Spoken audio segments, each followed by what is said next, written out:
말씀 봉독하도록 하겠습니다. 이에 바로가 보내어 요셉을 부르매 그들이 급히 그를 옥에서 낸지라.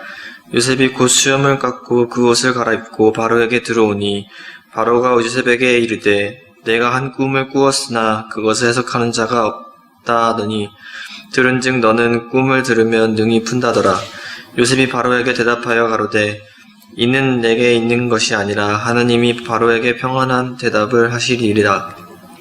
바로가 요셉에게 이르되 내가 꿈에 하숫가에 서서 보니 살찌고 아름다운 7 암소가 하숫가에 올라와 갈밭에서 뜯어먹고 그 뒤에 또 약하고 심히 흉악하고 파리한 7 암소가 올라오니 그같이 흉악한 것들은 애굽 땅에서 내가 아직 보지 못한 것이라. 그 파리하고 흉악한 소가 처음에 7 살찐 소를 먹었으나 먹은 듯 하지 아니하며 여전히 흉악하더라. 내가 곧 깨었다가 다시 꿈에 보니 한 주기에 무성하고 충실한 7 이삭이 나오고 그 후에 또 세약하고 동풍에 마른 7 이삭이 나더니 그 세약한 이삭이 좋은 7 이삭을 삼키더라. 내가 그 꿈을 술객에게 말하였으나 그것을 내게 보이는 자가 없느니라. 요셉이 바로에게 고하되 바로의 꿈은 하나이니라. 하나님이 그 하실 일을 바로에게 보이심이다. 7 좋은 암소는 7배요 7 좋은 이삭도 7배니 그 꿈은 하나니라. 그 후에 올라온 파리하고 흉악한 7 소는 7년이요 동풍에 말라 속이 비인 7 이삭도 7 흉년이니 내가 바로에게 고하기를 하나님이 그 하실 일로 바로에게 보이신다 함이 이것이라. 온 애굽 땅에 7해 큰 풍년이 이겼고 후에 7해 풍년이 들므로 애굽 땅에 있던 풍년을 다 잊혀버리게 되고 이 땅의 기근으로 멸망되리니 후에 든 그 흉년이 너무 심함으로 이전 풍년을 이 땅에서 기억하지 못하게 되리라. 바로께서 꿈을 2번 겹쳐 꾸신 것은 하나님이 이 일을 정하셨음이라 속히 행하시리니 이제 바로께서는 명철하고 지혜 있는 사람을 택하여 애굽 땅을 치리하게 하시고 바로께서는 또 이같이 행하사 국중에 여러 관리를 두어 그 7해 풍년에 애굽 땅의 5분의 1을 거두되 그 관리로 장차 풍년에 모든 곡물을 거두고 그 곡물을 바로의 손에 돌려 양식을 위하여 각 성에 적치하게 하소서. 이와 같이 그 곡물을 이 땅에 저장하여 애굽 땅에 이말 7해 흉년을 예비하시면 땅이 이 흉년을 인하여 멸망치 아니하리라. 아멘. 창세기 주의 설교 96회차입니다. 96번째이고요. 창세기 41장 14절부터 36절의 말씀을 가지고 내가 아니라 하나님께서라는 제목으로 함께 나누기를 원합니다. 먼저 에피소드를 이렇게 주의해 보겠는데요. 에피소드의 줄거리는 이렇습니다.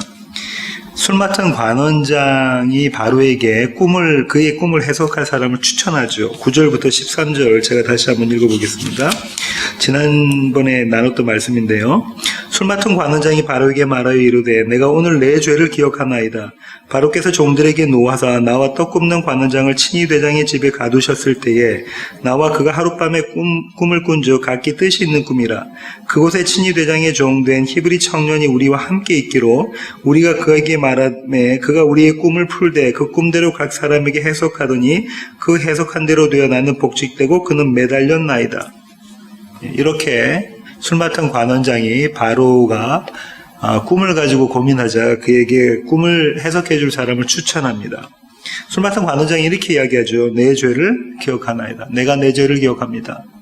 무슨 죄냐면은 옥에 갇혀있는 보디발의 그 옥에 갇혀있는 요셉을 기억하지 못하고 그를 기억해서 불려내주기로 풀어주기로 약속을 했는데 그렇게 하지 못한 것을 지금 그 죄를 기억한다고 이야기하죠.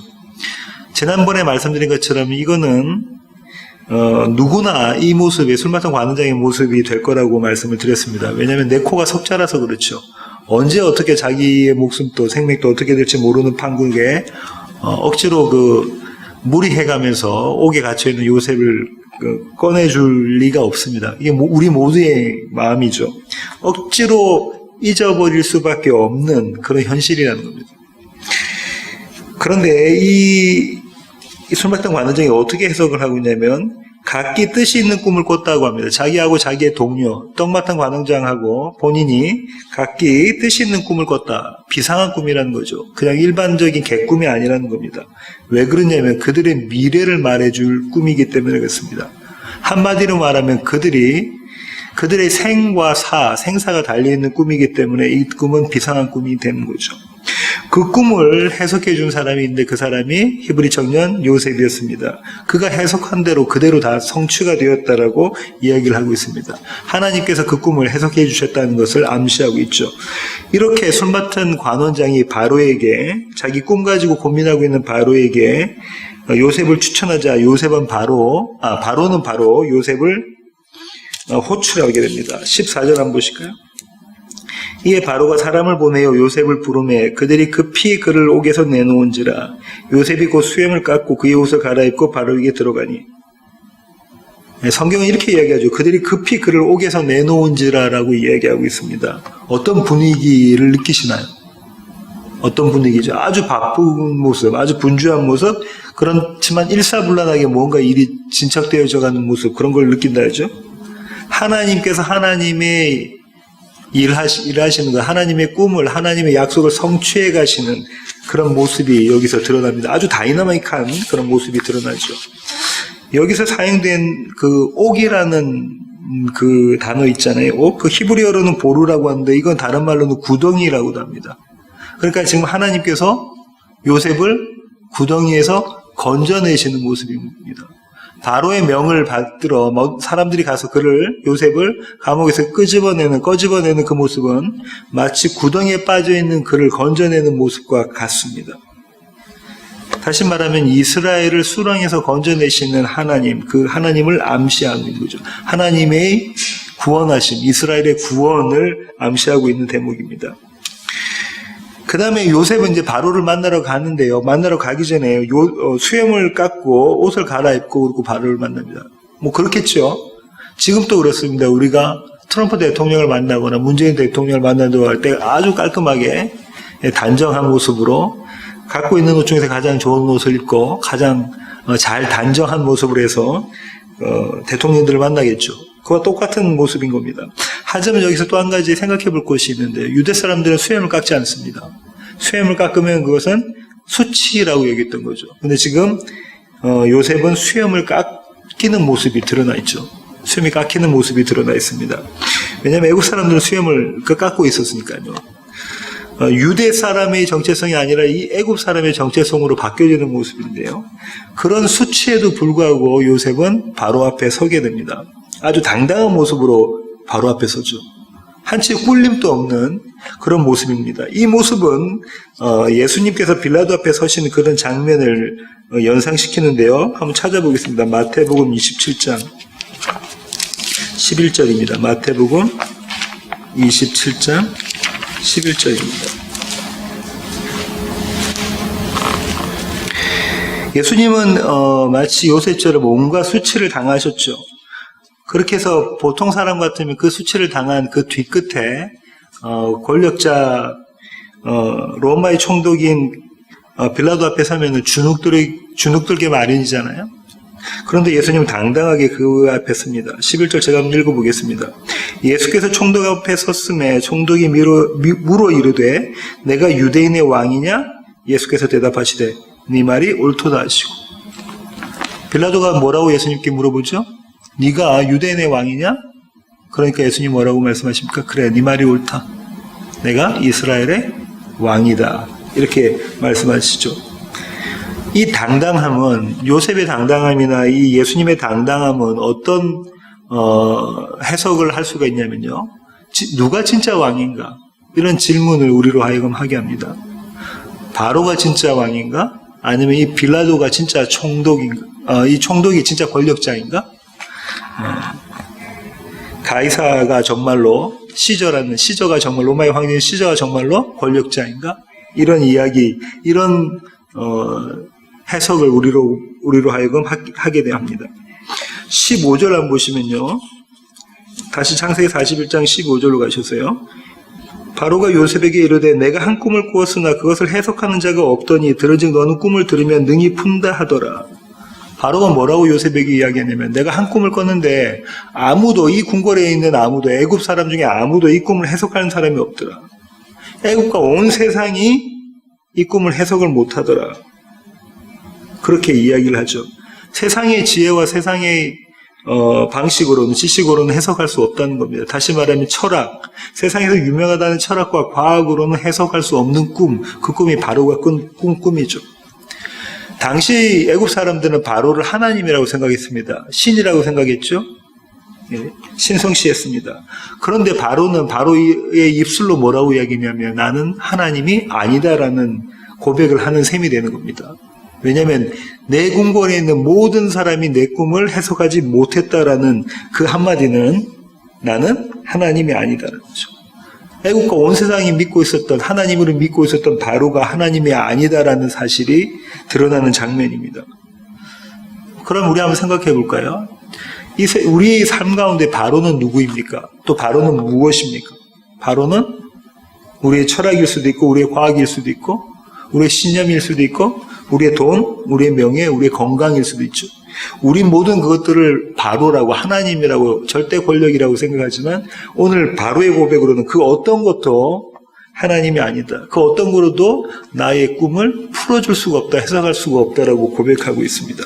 그러면서 바로가 요셉에게 되묻죠. 이렇게 묻습니다. 너는 꿈을 들으면 능히 풀 수 있다고 사람들이 그러더라. 그죠? 예, 술 맡은 관원장의 추천을 들었잖아요. 모든 그 술 맡은 관원장과 떡 맡은 관원장의 두 꿈을 다 해석해주고 그대로 됐다고 이야기를 들었잖아요. 그러니까 이 궁궐에 있는 이 애굽 땅에 있는 이 애굽 왕국에 있던 이 세상의 모든 사람은 풀 수 없는 그 꿈을 너는 풀 수 있다고 나는 들었다. 이렇게 고백하고 있는 거죠. 16절 한번 보실까요? 요셉이 바로에게 대답하여 이르되 내가 아니라 하나님께서 바로에게 편안한 대답을 하시리이다. 요셉이 바로의 그 말을 정정하죠. 아니요, 내가 아니라 하나님께서 그렇게 하십니다라고 이야기합니다. 여기서 한번 생각해 볼군요. 바로의 시각에서는, 바로의 눈에서는 요셉이 곧 하나님의 대리자인 겁니다. 그렇죠? 요셉의 입술을 통해서 하나님의 말씀이, 하나님의 꿈의 해석이 선포되어지니까 요셉은 하나님의 대리자라고 생각이 되어지는 겁니다. 어떤 측면을 지금 우리가 바라볼 수 있냐면 요셉과 하나님이 하나 된 모습이 들어가 있습니다. 그렇죠? 예, 세상의 성도를 보는 시각도 이렇습니다. 물론 문득 우리와 하나님의 하나됨을 경험할 때 세상이 우리를 보는 시각도 이런 바로의 시각이지 않을까 생각합니다. 여기서 요셉은 바로에게 이렇게 이야기하죠. 내가 아니라 하나님께서 당신에게 바로에게 편안한 대답을 해주실 것이다라고 이야기합니다. 편안한 대답. 편안한 대답이 뭔가요? 이 편안하다라는 것은 히브리어로는 뭐냐면 샬롬입니다. 저와 여러분이 익히 잘 알고 있는 샬롬, 평안, 평화, 그리고 또 완전, 완성 이런 의미를 담고 있는 그 단어를 여기서 쓰고 있습니다. 하나님께서 바로에게 바로의 꿈에 대해서 평안한 대답, 샬롬을 주실 겁니다. 이렇게 지금 이야기하고 있습니다. 그러자 바로는 자기의 꿈을 소개합니다. 17절부터 24절인데요. 제가 읽어볼게요. 바로가 요셉에게 이르되 내가 꿈에 나일 강가에 서서 보니 살찌고 아름다운 일곱 암소가 나일 강가에 올라와 갈밭에서 뜯어먹고 그 뒤에 또 약하고 심히 흉하고 파리한 일곱 암소가 올라오니 그같이 흉한 것들은 애굽 땅에서 내가 아직 보지 못한 것이라. 그 파리하고 흉한 소가 처음에 일곱 살찐 소를 먹었으나 먹은 듯 하지 아니하고 여전히 흉하더라.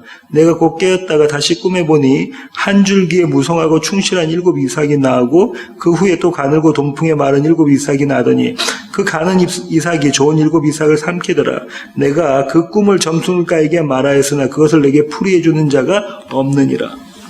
바로는 두 가지의 꿈을 꿨다고 하죠. 한 꿈은 살찌고 아름다운 일곱 암소와 또 흉하고 파리한 일곱 암소가 나온 꿈이고요. 다른 한 꿈은 무성하고 충실한 일곱 이삭과 가늘고 마른 일곱 이삭이 나온 꿈입니다. 그렇죠?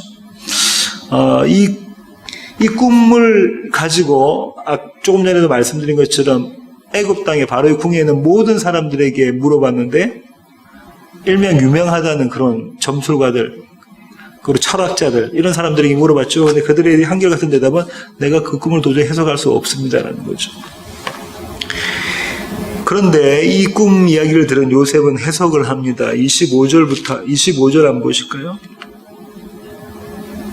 요셉이 바로에게 아뢰되 바로의 꿈은 하나라 하나님이 그가 하실 일을 바로에게 보이심이니이다. 25절에 요셉이 바로에게 뭐라고 얘기하냐면 바로가 꾸신 꿈이 두 개지만 사실상 그 꿈은 하나입니다. 이렇게 이야기를 합니다. 그죠? 그리고 그 꿈 그렇게 이야기하는 근거를 제시하는데요. 32절 한번 보실까요? 바로께서 꿈을 두 번 겹쳐 꾸신 것은 하나님이 이 일을 정하셨습니다. 하나님이 속히 행하시리니. 꿈을 두 번 겹쳐 꾼 이유가 뭐라고 하죠? 하나님이 이 일을 정하셨기 때문에, 그리고 하나님이 속히 이 일을 행하실 거기 때문에 당신이 꿈을 두 개 꿨는데 그 꿈은 하나다 이렇게 이야기를 하고 있습니다. 그렇죠? 하나님이 속히 행하다라는 것은 구약에서 그리고 신약에서 여러 번 등장하는데요. 이사야 60장 22절 한번 보시겠습니다. 찾으셨으면 제가 한번 읽어보겠습니다. 그 작은 자가 1000명을 이루겠고 그 약한 자가 강국을 이룰 것이라. 때가 되면 나 여호와가 속히 이루리라. 속히 이루리라 나왔죠? 예레미야 48장 16절 보실까요? 하반절만 읽어보겠습니다. 그 고난이 속히 닥치리로다. 지금 무슨 말씀하고 계시냐면 하나님이 당신이 선포하신 말씀은 곧 이루겠다. 속히 행하시겠다. 곧 이루겠다. 이렇게 말씀하고 계시죠. 계시록을 한번 가볼까요? 계시록 22장입니다. 마지막 장. 요한계시록 22장 6절 한번 보시겠습니다. 또 그가 내게 말하기를 이 말은 신실하고 참된지라 주 곧 선지자들의 영이 하나님이 그의 종들에게 반드시 속히 되어질 일을 보이시려고 그의 천사를 보내셨도다. 반드시 속히 되어질 일, 꼭 이루어지는데 빨리 이루어질 일을 보이셨다.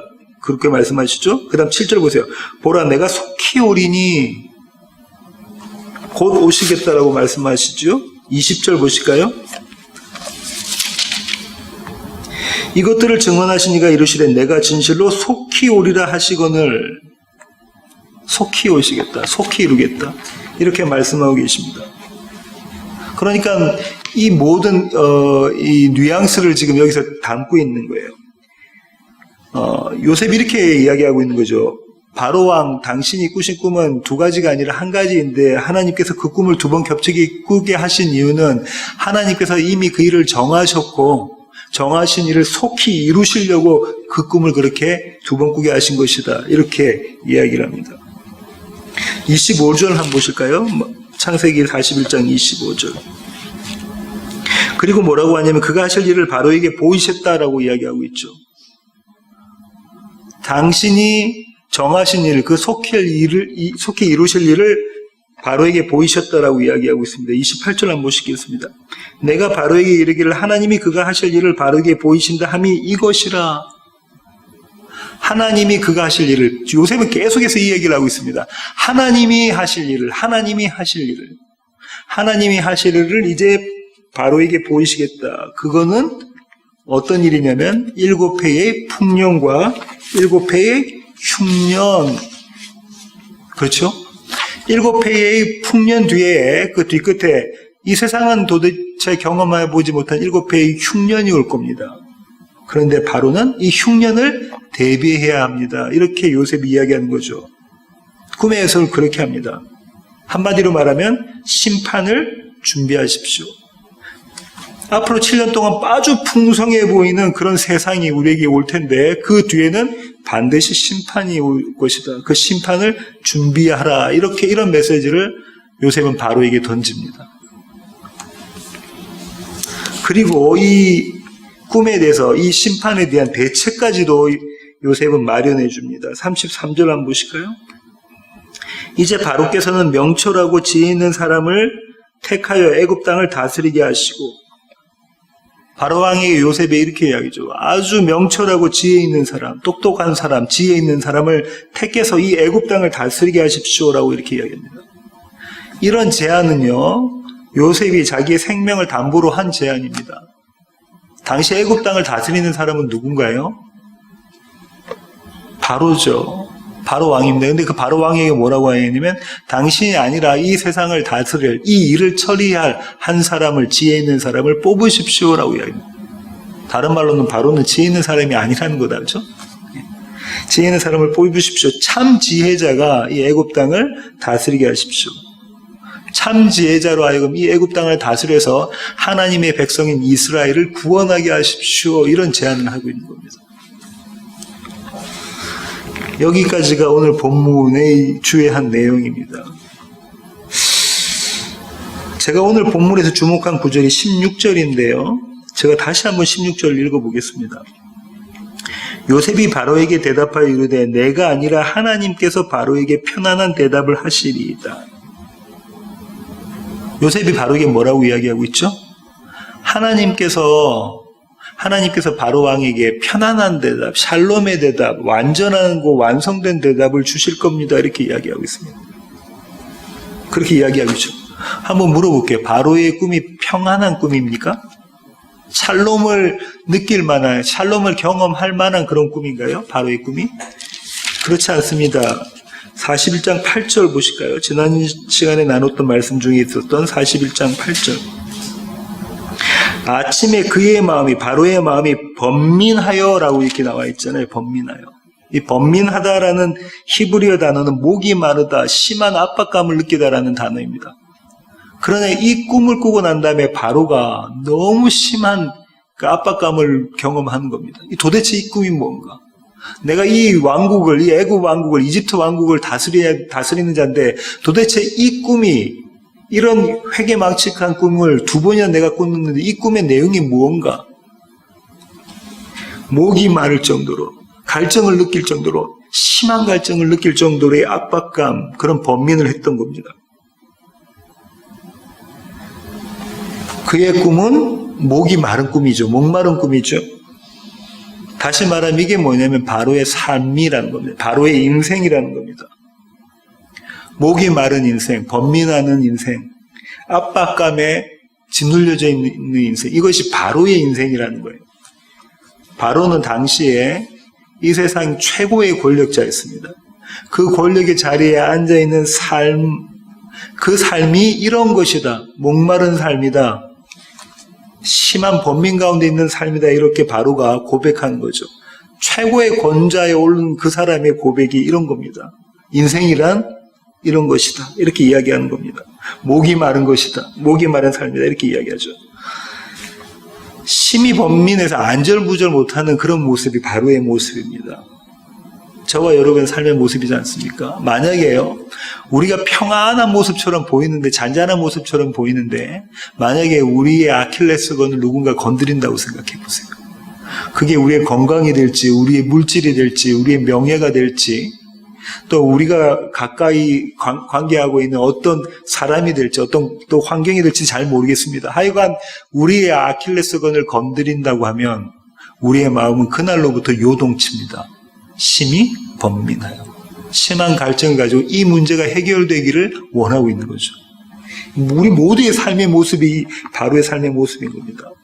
근데 바로 그때에 바로에게 복음이 던져집니다. 그죠? 어떤 복음이 던져지나요? 내가 아니라 하나님께서 바로에게 편안한 대답을 하시리이다.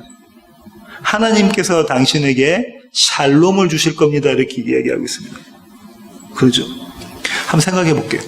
우리 모두는 바로처럼 우리가 우리의 꿈을 해석하려고 하지 않습니까?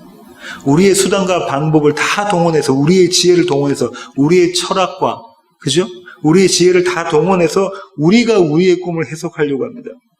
아니, 어쩌면요, 우리는요, 우리가 해석하는 대로, 우리가 원하는 대로 우리의 꿈을 꾸고 싶어 합니다. 그렇죠? 우리의 꿈은 이런 것이어야 돼 라고 생각하고 우리는 그 꿈을 우리의 마음대로 해석하려고 합니다. 심지어는 어떻게 하냐면요, 그 꿈을 위한 우상 숭배를 우리는 믿음이라는 것을 포장하기까지 해요. 하나님, 이 꿈 이루어주세요. 이렇게 기도하고 있지 않습니까? 이런 우리의 모습을 볼 때 우리가 생각해 볼 것은, 오늘 본문을 비추어 생각해 볼 것은 두 가지인데요. 한 가지는 이겁니다. 바로의 꿈은 하나라는 겁니다. 바로의 꿈은 하나. 두 개의 꿈을 꿨는 근데 내용은 하나라는 거죠. 뭡니까? 하나님이 심판하실 것인데 그 심판을 대비하라라는 겁니다. 그렇죠? 우리는 수십 개, 수백 개 아니 수천 개의 꿈을 꾼다고 생각합니다. 여러 가지 환경, 어떤 사람은 이런 꿈을 꾸고 어떤 사람은 저런 꿈을 꾸고 어떤 사람은 저런 꿈을 꾸고 수십, 수백, 수천 가지, 아니 수만 가지의 꿈을 꾸고 있지만 우리 삶 가운데서 그런 꿈을 꾸고 있지만 그 꿈의 내용은 단 한 가지라는 거죠. 뭐죠? 흉년을 대비하라. 심판을 대비하라. 회개하라. 천국이 가까이 왔다. 천국이 왔으니까 천국을 대비하라. 이 말씀인 거죠. 이 메시지인 겁니다. 동일한 메시지입니다. 이게 우리가 생각해 볼 한 가지고요. 또 오늘 본문이 주는 메시지 중에 또 생각해 봐야 될 게 오늘 설교 제목입니다. 내가 아니라 하나님께서. 내가 아니라 하나님께서 그분의 꿈, 당신의 꿈을 해석해 내가고 계신 거죠. 우리의 삶을 통해서. 우리는 앞서 말씀드린 것처럼 내가 우리의 삶을 해석하기를 원합니다. 내가 원하는 방식대로. 내가 원하는 방향대로. 우리의 꿈을 해석하기를 원하지만 요셉은 오늘 본문을 통해서 이야기하죠. 내가 아니라 하나님께서 그 꿈을 해석해 주실 것이고 그 꿈은 딱 한 가지인데 그 꿈을 속히 이루실 겁니다.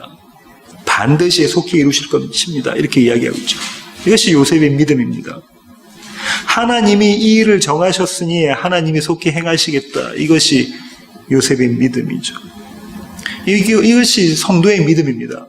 우리는 마치 바로처럼 우왕좌왕하고 안절부절하고 못하고 이런 모습이지만 하나님의 말씀이 우리 가운데 선포되어져서 그 말씀이 우리 가운데 거하시면 예수 그리스도께서 우리와 함께 하시면 우리는 요셉의 믿음을 발휘하게 되어져 있습니다. 지금 제 눈으로 보이는 것은 이렇지만 하나님이 이 일을 정하셨으니 하나님이 이 꿈을 보여주셨으니 그 꿈대로 이루어질 겁니다. 속히 그 꿈이 성취될 겁니다. 이런 믿음을 갖게 되는 거죠. 이 믿음이 바로 내가 아니라 하나님께서의 믿음입니다.